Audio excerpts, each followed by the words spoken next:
Terima kasih pemirsa, Anda masih bersama kami dalam iNews Prime. Sempat dilaporkan ke polisi atas tuduhan intimidasi. Kini cekcok wanita pemilik rumah di Kuitang, Senen, Jakarta dengan juru parkir dan sejumlah pelanggan mie ayam berujung damai. Aksi keributan itu pun sempat viral di media sosial. Videoin biar ada buktinya ya.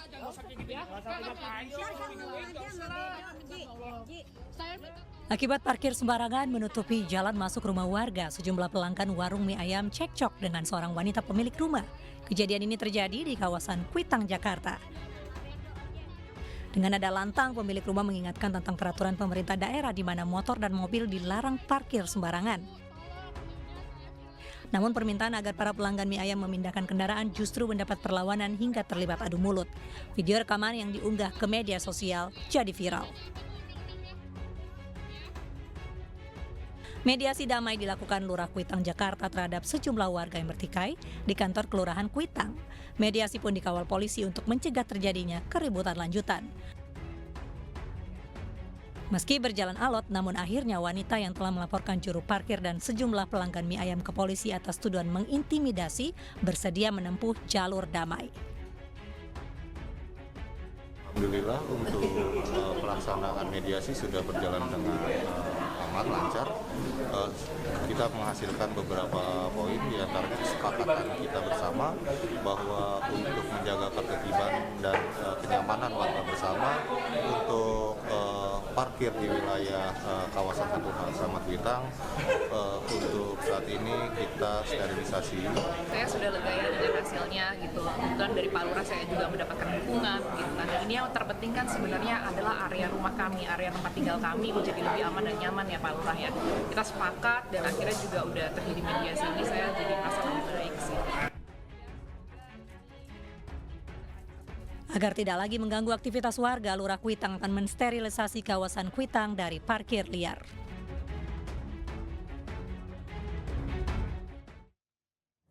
Kita ke informasi lainnya pemirsa, 3 terdakwa kasus perintangan penyidikan pembunuhan Yosua, Hendra Kurniawan, Arif Rahman, dan Agus Nurpatria, hari ini menjalani sidang duplik di Pengadilan Negeri Jakarta Selatan.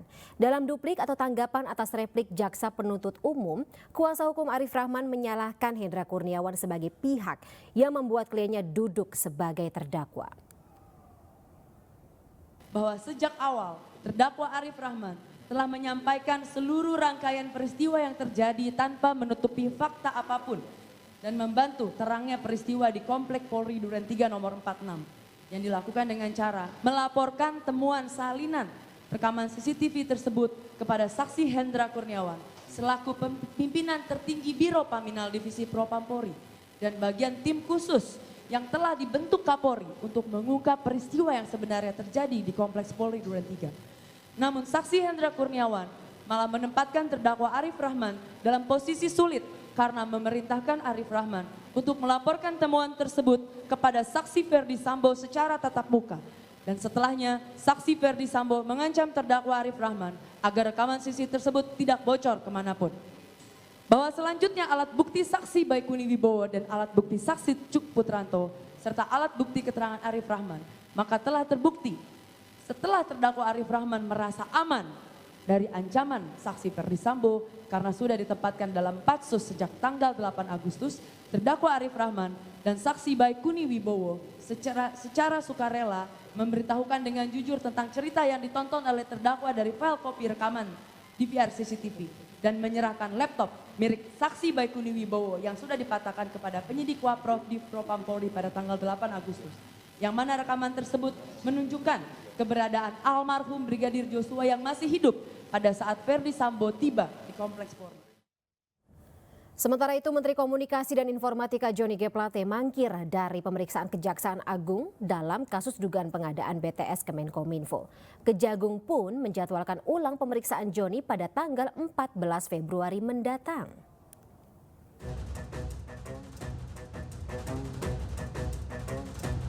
Menteri Komunikasi dan Informatika Johnny G. Plate mangkir dari pemeriksaan Kejaksaan Agung hari ini.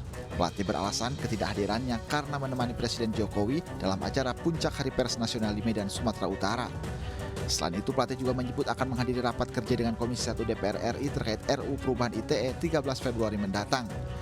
Kejaksaan Agung menjadwalkan kembali pemeriksaan menteri dari Nasdem ini pada Selasa 14 Februari 2023. Artinya beliau juga menyampaikan bahwa akan hadir dan sanggup hadir pada Selasa 4 Februari 2023. Jadi pada hari ini beliau tidak jadi diperiksa. Namun demikian kami dari tim penyidik Kejaksaan Agung akan melayangkan surat kembali sesuai dengan jadwal yang disampaikan oleh beliau. Joni yang ditemui usai menghadiri puncak acara Hari Pers Nasional di Medan menolak berkomentar terkait agenda pemeriksaannya hari ini di Kejaksaan Agung. Setelah selesai mengisi acara, Menteri dari Nasdem ini pun langsung meninggalkan lokasi. Pak Menteri, ini dulu lah Pak. Pak Menteri. Ini Bapak, ini Bapak. Joni akan diperiksa sebagai saksi dalam kasus dugaan korupsi pengadaan BTS Kemenkominfo. Presiden meminta agar yang bersangkutan menaati proses hukum yang berlaku. Sebelumnya, Kejaksaan Agung menetapkan 1 tersangka baru dalam kasus korupsi proyek pembangunan infrastruktur BTS 4G atau BTS 4G Bakti Kemenkominfo. Dengan demikian, hingga saat ini sudah ada 5 tersangka dalam kasus yang mengakibatkan kerugian negara hingga 1 triliun rupiah.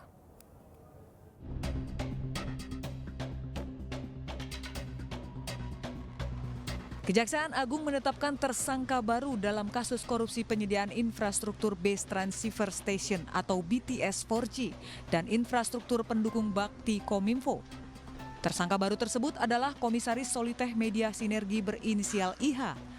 Tersangka IH ditahan di Rumah Tahanan Negara Salemba, Cabang Kejaksaan Agung selama 20 hari, terhitung mulai 6 hingga 24 Februari 2023. Dalam perkara ini, tersangka IH telah melakukan pemufakatan jahat dengan tersangka berinisial AAL untuk mengkondisikan pelaksanaan pengadaan BTS 4G. Dengan ditetapkannya 1 tersangka baru, kini total tersangka dalam kasus ini menjadi 5 orang. 4 tersangka yang sudah ditahan sebelumnya yaitu AAL, Direktur Utama Bakti Kemenkominfo, GMS, Direktur Utama PT Mora Telematika Indonesia, YS, Tenaga Ahli Human Development Universitas Indonesia tahun 2020, serta MA, Account Director PT Huawei Tech Investment. Kasus korupsi BTS Bakti Kominfo bermula dalam rangka memberikan pelayanan digital di daerah terdepan, terluar, dan tertinggal dengan membangun 4.200 Base Transceiver Station atau BTS. Nilai proyek pengadaan BTS tersebut mencapai 10 triliun rupiah, sementara kerugian negara akibat dugaan korupsi diperkirakan mencapai 1 triliun rupiah. Dalam kasus ini Kejaksaan Agung telah memeriksa 60 orang saksi dan mencekal 23 orang lainnya. Pemeriksaan saksi masih terus dilakukan. Dengan pengusutan yang masih terus berjalan, bukan tidak mungkin Kejagung akan menetapkan tersangka baru dalam waktu dekat. Tim Liputan iNews melaporkan.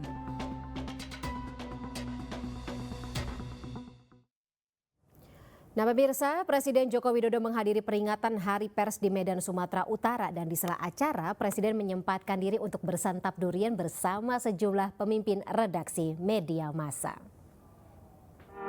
Ya, malam ini kami bersyukur di Bolang. Nah, selain makan durian yang enak, suasana malam yang hangat menemani Presiden Joko Widodo dan Ibu Negara Iriana saat menikmati durian bersama sejumlah pemimpin redaksi media massa. Hadir pemret dari media massa nasional dan juga lokal di Sumatera Utara ini. Turut hadir Wali Kota Medan Bobi Nasution beserta keluarga. Saat bersantap, Presiden juga berbincang dengan para pemimpin redaksi mengenai media di Indonesia. Presiden bersama atau ingin media massa mengedepankan kualitas, tanggung jawab, dan kode etik jurnalistik. Ya, malam ini kami bersyukur di Bolang. Nah, selain makan durian yang enak-enak. Nah pemirsa, pentingnya menjaga kerukunan antar umat beragama di tahun politik ini juga menjadi tanggung jawab semua pihak, terutama partai politik. Sebagai salah satu partai peserta pemilu, Partai Perindo bertekad untuk menciptakan suasana yang rukun dan harmonis di masyarakat menuju pemilu 2024.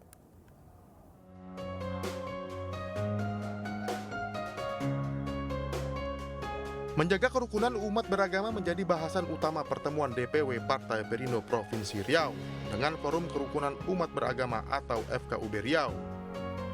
DPW Partai Perindo Riau dan FKUB Riau berkomitmen menciptakan suasana politik yang sejuk dan harmonis menuju pemilihan umum 2024. Karena ini merupakan tahun politik dan nanti kemungkinan ada gesekan-gesekan, FKUB bersedia memberikan bantuan kepada kami supaya pemilu itu tetap berjalan dengan kondusif dan baik. Dengan kunjungan Bapak dan Ibu dari DPW Perindo Riau, ini menjadi awal daripada langkah baik dan sinyal baik untuk menguatkan dan mengokohkan kerukunan. Sementara itu, DPW Partai Perindo Riau juga mengunjungi KPUD Provinsi Riau untuk menanyakan tahapan-tahapan pemilu sebagai kesiapan Partai Perindo dalam menghadapi pemilu 2024. Peserta pemilu kan sebagai stakeholder kami. Nah, kami memberikan informasi yang kami punyai gitu ya. Setidaknya kami ingin juga memberikan layanan yang maksimal gitu ya terhadap teman-teman peserta pemilu. DPW Partai Perindo Riau akan bekerja keras sesuai arahan Ketua Umum Partai Perindo, Haritanu Sudibyo, untuk mencapai target 2 digit kemenangan di tingkat nasional pada pemilu 2024 mendatang. Dari Pekanbaru Riau, Indra Yose Rizal, iNews melaporkan. Pemirsa, korban meninggal dunia akibat gempa Turki dan Suriah mencapai 17.500. Proses penyelamatan pun diburu oleh waktu dan cuaca dingin ekstrim. Sesaat lagi.